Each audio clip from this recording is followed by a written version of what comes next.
बिस्मिल्लाहिर्रहमानिर्रहीम। अस्सलाम वालेकुम नाज़रीन। 16 अप्रैल 2024 हमारी जो वीडियो का टॉपिक है बेसिकली वो ये है जी, आपको पता है स्टेट बैंक के ज़खायर में जो है वो बड़ी कमी का इम्कान हुआ है और सरमायाकार फ़ौरन अपना पैसा कहाँ पर लगाएं। पाकिस्तान में ये वीडियो जो है वो मोस्टली बहुत सारे लोग नहीं बना रहे, लेकिन कोशिश ये है कि आप लोगों को हर चीज़ हर रोज़ कोई ना कोई नई चीज़ बताई जाए ताकि आप उसमें जो है वो अपनी इन्वेस्टमेंट्स का खासकर ख्याल रखें। ठीक है, अब स्टेट बैंक के ज़खायर कम होने का ख़तरा और पाकिस्तान के अंदर जो इन्वेस्टमेंट्स आ रही हैं, बहुत सारे लोग कह रहे हैं जी इन्वेस्टमेंट्स आ रही हैं, बहुत ही कमाल की बातें हैं जो मैं आपके साथ करने जा रहा हूँ।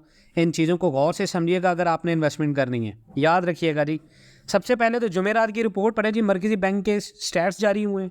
स्टेट बैंक ऑफ पाकिस्तान के पास मौजूद जो इस वक्त फॉरेक्स रिज़र्व है वो हफ्तावार बेसिक के ऊपर स्टेबल रहे हैं और स्टेट बैंक के पास गैर मुल्की करेंसी डॉलर के ज़खायर हैं 8.040 बिलियन डॉलर रिकॉर्ड हुए हैं। उसके बाद जो 29 मार्च की सतह के मुकाबले में 0.1 मिलियन डॉलर कम है।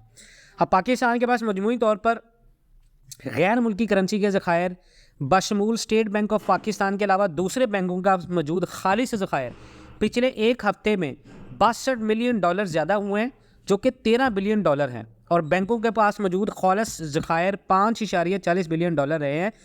लेकिन सवाल ये है कि ये ज़खायर कम क्यों हुए हैं और हमें फ़ौरन पैसे काम पर लगाने चाहिए।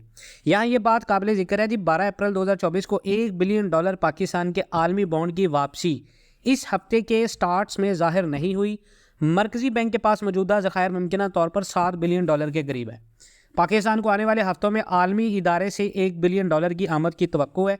उसके बाद 5 बिलियन डॉलर हमें सऊदीया से आ रहे हैं।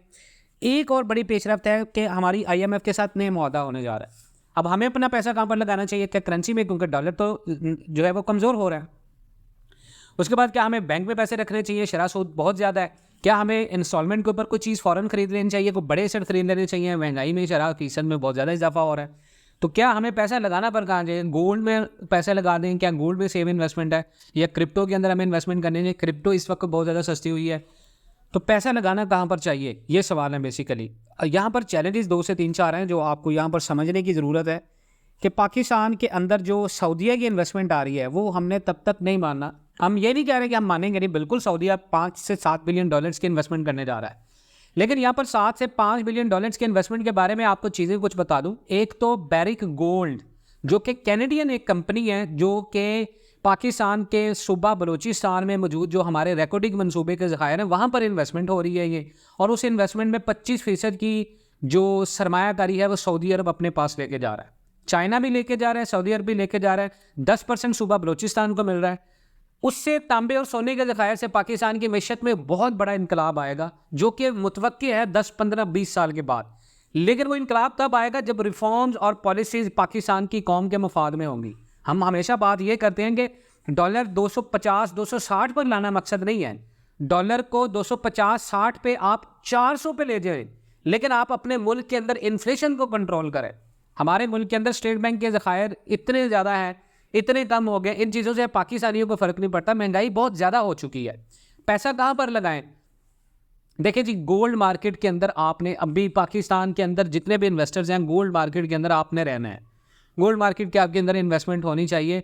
उसके साथ साथ आपने करेंसीज़ के अंदर इन्वेस्टमेंट को लाजमी रखना है। डॉलर को छोड़ें, आप डॉलर में इन्वेस्टमेंट नहीं रखें, आप चाइनीज़ करेंसी के अंदर इन्वेस्टमेंट रखें। उसके बाद स्टॉक मार्केट के अंदर आपने बताया 70,500 की हद अबूर की है नफसियाती स्टॉक मार्केट ने, और इस वक्त स्टॉक मार्केट के अंदर पैसा लगाना किसी जन्नत से कम नहीं है। और पैसा आपने लगाना कैसे है स्टॉक मार्केट के अंदर, आपने माइनिंग कंपनी सर्च करनी है। तरीकाकार आपको हम बता देंगे, व्हाट्सएप ग्रुप हमने आपको दिया हुआ है, व्हाट्सएप ग्रुप के थ्रू आप सवाल पूछ सकते हैं, हम आपको बता सकते हैं प्रॉपर तरीका कैसे परचेज करते हैं, कैसे एक आम इंसान शेयर्स परचेज कर सकता है, कैसे प्रॉफिट ले सकता है, कितना प्रॉफिट रेशो होता है, वो सारी चीज़ें। 3 चीज़ों के अंदर पैसा लगाना है, कमोडिटीज़ में, गोल्ड में, सिल्वर में अगर आपके पास ज़्यादा इन्वेस्टमेंट नहीं है। नंबर 2, स्टॉक के अंदर आपने पैसा लगाना है। स्टॉक कहाँ पर, माइनिंग कंपनीज के अंदर जहाँ पर आपकी इन्वेस्टमेंट हो रही है, ऑयल रिफाइनरीज के अंदर।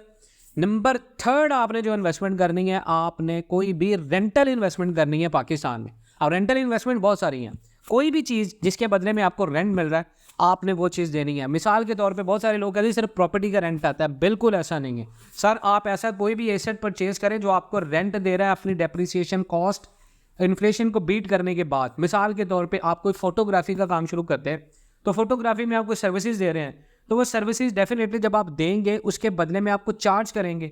तो इस तरह की जो तरीकाकार है वो इंशाल्लाह मैं आपके साथ नेक्स्ट वीडियोज़ में ज़रूर शेयर करूँगा। बाकी अपना बहुत सारा ख्याल रखिएगा, इंशाल्लाह मिलते हैं नेक्स्ट वीडियोज़ में, तब तक के लिए अल्लाह हाफ़िज़।